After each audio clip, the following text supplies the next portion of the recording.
Ok, irmãos, nós vimos o ideal de Deus na criação, nós vimos essa unidade na revelação, e agora nós vamos ver um pouquinho desse progresso na revelação. Desde a quebra do pacto de obras em Adão, quando a vontade de Deus não foi observada, o coração do homem passou a não ser mais exclusivamente de Deus. Foi isso que significou a queda. Observa como o Senhor Jesus, em Cristo Jesus, nós vemos o trabalho da criação sendo reiniciado, irmãos. Por exemplo, o Senhor Jesus, Efésios fala isso, Paulo pegou povos distintos e fez um novo homem, um novo tipo de homem. Esse é o trabalho criacional em Cristo Jesus. Quando Jesus Cristo, ele fala do texto que nós lemos aqui, falando sobre a ansiedade no Sermão da Montanha, fazendo paralelo com o monte subido por Moisés e o Sermão da Montanha subido por outro mediador, trazendo a essência da lei e como ela se aplica a esse reino que ele implantaria. Quando ele fala no capítulo 6 dessa exclusividade de coração, e a abominação do Senhor de ter dois senhores, tudo aponta para o coração. Então, o Senhor Jesus mostra que o coração do homem deve ser exclusivamente seu, assim como Deus idealizou, assim como Deus o criou e botou no ser humano esse desejo por ele. A lei moral, que essa lei interior no homem, então ela foi corrompida e por causa disso o acesso à vida eterna ele foi perdido. No entanto, o ideal de Deus precisava ser estabelecido, só que dessa vez seria ainda melhor do que no princípio, porque não seria o Adão com a possibilidade de cair que estabeleceria, mas o Adão providenciado por Deus, impecável, cuja possibilidade de cair é impensável. Para isso, um descendente é prometido, desde Gênesis 3,15, como propósito a ser estabelecido. Este julgaria a descendência maligna e opositora à descendência piedosa. Descendência maligna e opositora, iniciada com o primeiro Adão e com sua queda, que milita contra a descendência piedosa, que é o remanescente que o Senhor resguardou durante toda a antiga aliança, porque por meio deste viria o descendente da mulher. Este descendente geraria uma descendência piedosa que Adão falhou em gerar. Este descendente destruiria o reino parasitário de Satanás para estabelecer o reino de Deus. Este descendente conquistaria a vida eterna que Adão falhou em conquistar. Dessa forma, nós observamos o plano de Deus sendo desenvolvido progressivamente através de várias alianças.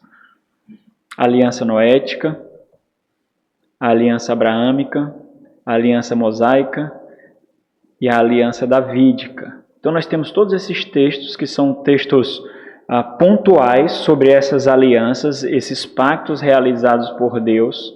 Na aliança noética nós vemos que Deus ele promete preservar uma semente piedosa por decorrência da obediência e ele faz isso guardando Noé e a sua descendência.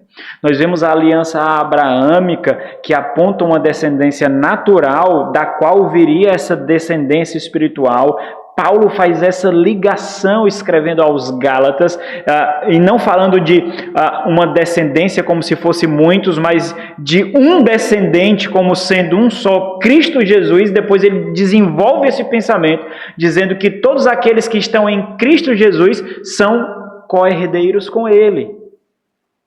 E aqui também nós vemos, especialmente em Abraão. Paulo fala isso em Gálatas, Paulo fala isso em Romanos capítulo 4, que a circuncisão apontava para a fé. E Paulo fala isso contundentemente em Colossenses capítulo 2, dessa circuncisão do coração. Observe essa ligação, irmãos.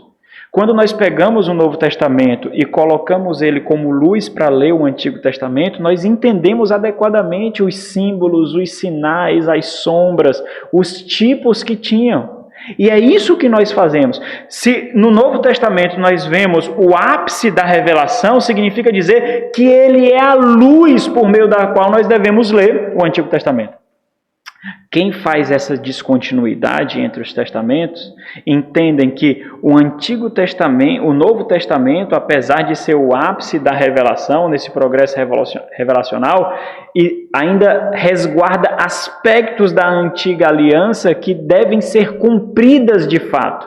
Aspectos do Antigo Testamento que devem ser cumpridos de fato. De tal forma que esse progresso da revelação, o Senhor não está construindo algo, porque na antiga aliança foi resguardada algumas coisas.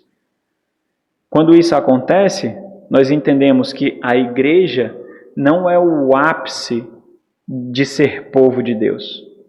Nós entendemos que Deus ainda tem um trato especial com Israel. E com esse Deus cumprirá as suas promessas. Deus cumprirá os seus pactos. E Deus estabelecerá aquilo que Ele prometeu a Israel. É por isso que nós não vemos esse cumprimento apontando para Cristo e para aqueles que estão em Cristo. Quando nós fazemos essas leituras, voltando um pouquinho na revelação e esperando que promessas aqui sejam cumpridas em algum período da história, nós estamos estabelecendo descontinuidade entre as alianças. Porque não há uma continuidade apontando para um ápice. Há uma descontinuidade, nós precisamos retornar para que aqui no Antigo Testamento algumas coisas ainda sejam cumpridas. Isso é descontinuidade. E isso macula essa unidade e esse progresso. Porque nós fazemos uma ruptura de coisas. Quando nós fazemos uma ruptura? Quando nós não entendemos que Israel era um tipo do povo de Deus que seria chamado de igreja. Tem uma ruptura. Israel rompe, igreja, outro. Certo? Promessas para Israel, rompe, descontinuidade, igreja. Promessas para a igreja. Em uma ruptura aqui. Essa ruptura causa descontinuidade e falta de progresso. Entenderam, irmãos, o que é essa ruptura? É isso. Ok. Esse progresso revelacional aponta para tipos e sombras de algo maior, algo superior. Né? Então, a aliança mosaica, nós vemos leis, tipos e sombras do ideal requerido por Deus que ainda seria estabelecido. Na aliança davídica, nós vemos a realeza do descendente e a semente real que viria dele. Nós vemos a paz sendo prometida e essa perpetuidade sendo proferida. Para sempre sentarás no teu trono. Então, nós chegamos na nova aliança. Na nova aliança, o progresso da revelação atinge o seu ápice ao estabelecer o pacto da graça em Cristo Jesus.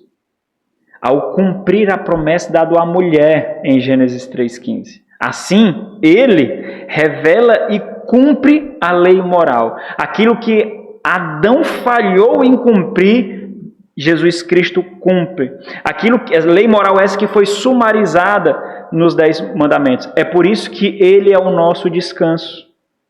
Aquele descanso realizado por Deus em Gênesis, muito antes do Sinai, era apenas um vislumbre daquilo que o próprio Cristo seria para nós e daquilo que nós teremos no novo céu e nova terra. E nós desfrutamos disso como uma testificação de que Ele é o nosso Senhor, nós somos representantes dEle, Ele é a nossa esperança, nós descansamos nele e aguardando pelaquilo que herdaremos.